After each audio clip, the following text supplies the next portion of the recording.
Hello guys, welcome to viral news. देखिए, चाहत को नॉमिनेशन टास्क में फिर धोखा मिला है। जी हाँ, इससे तो अच्छा वो सही है जो सामने से वार करते हैं, सामने से झगड़ा करते हैं, दोस्त बनकर अच्छे करीब आकर फिर धोखा मिले तो क्या ही कहें। जी हाँ, नॉमिनेशन टास्क हुआ है घर में। आप जानते हैं वो आज ही के दिन हो जाता है, दिन में हो चुका है वो।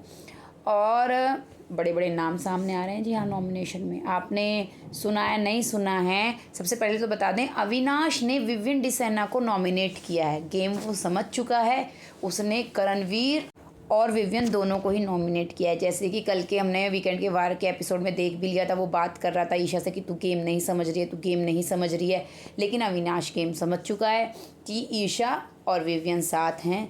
वो ही अब दोनों, उसको पता चल गया कि मेन कौन है इस घर में, विवियन और करणवीर, इनको टारगेट करना है। तो भाई उसने नॉमिनेट किया है, जो भी रीज़न अपने बताए हों। चलिए आगे बात करते हैं चाहत की। ये सबसे बड़ा था। और चाहत को किसने धोखा दिया है? एक्चुअली इस टाइम जो है वो टाइम गोट रजत है।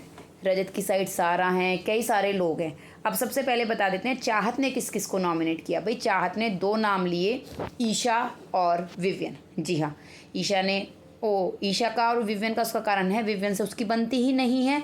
और ईशा जिस तरह से खेलती है, वो पहले से ही ईशा को टारगेट करती आई है। टारगेट से मतलब रीज़न देती आई है उसके नॉमिनेशन के, क्योंकि ईशा का ऐसा है, सुमड़ी में बच जाती है वो, नॉमिनेशन से इस बार भी बच गई। जी हाँ, क्योंकि ईशा को दिग्विजय और चाहत के अलावा किसी ने नॉमिनेट ही नहीं किया। समझ रहे हैं आप? और विवियन और ईशा के नॉमिनेशन हमेशा सेम रहते हैं। विवियन और ईशा ने चाहत और दिग्विजय दोनों को नॉमिनेट किया है, जबकि अविनाश ने अलग किया। अविनाश ने बिल्कुल पलट दिया पासा, करणवीर और विवियन को नॉमिनेट किया है। चलिए आगे बात करते हैं। ईशा से तो था कि चाहत को नॉमिनेट करेगी, विवियन से भी था कि वो चाहत को नॉमिनेट करेगी, लेकिन धोखा कहाँ से मिला है गाइस? पहली बात तो मैं आपको बता दूं, स्पेशल पावर मिली होगी यहाँ पर, कुछ ना कुछ वो नहीं बताया गया है कि यहाँ पे रजत को क्या स्पेशल पावर मिली।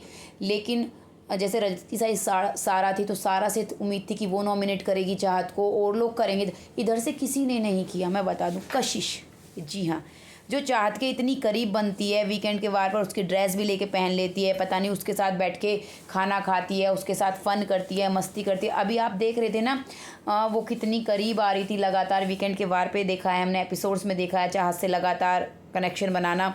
लेकिन यहाँ पर कशिश ने ही नॉमिनेट किया है, और कशिश के नॉमिनेट करने की वजह रहती है दिग्विजय से नज़दीक या चाहत की उसे नहीं जमती। पता नहीं वो घर के बाहर से आई है, देख के भी आई है कि चाहत इतनी कमज़ोर नहीं है कि इतने सारे लोगों के बीच चली जाएगी। क्योंकि अगर वो नॉमिनेट ना करती ना चाहत को, तो और किसी ने नॉमिनेट किया ही नहीं गाइस। जी हाँ, और किसी को मतलब चाहत को दो ही लोगों ने टारगेट किया, ईशा और विवियन। उनका पता है अविनाश ने छोड़ दिया अब की बार। रजत को नॉमिनेशन पावर नहीं होगी, सेफ की पावर होगी। वो पता नहीं उसने कैसे कैसे क्या क्या किया है। पर आप चाहत के लिए लगातार वोट कीजिए, उसे बचाने के लिए नहीं कि वो बच जाए, वो बच तो जाएगी, क्योंकि बग्गा भी है, ईडन भी है, और बाई चांस कशिश नॉमिनेट होने से बच गई। आप देखिए, समीकरण देखिए ना घर के, तो कशिश नॉमिनेट होने से बच गई है। ईडन है, बग्गा है, लेकिन आपको उसको दिखाना है कि इतने बड़े बड़े लोगों के सामने भी वो टॉप में आएगी, करणवीर, विवियन। तो वोट करते रहिए।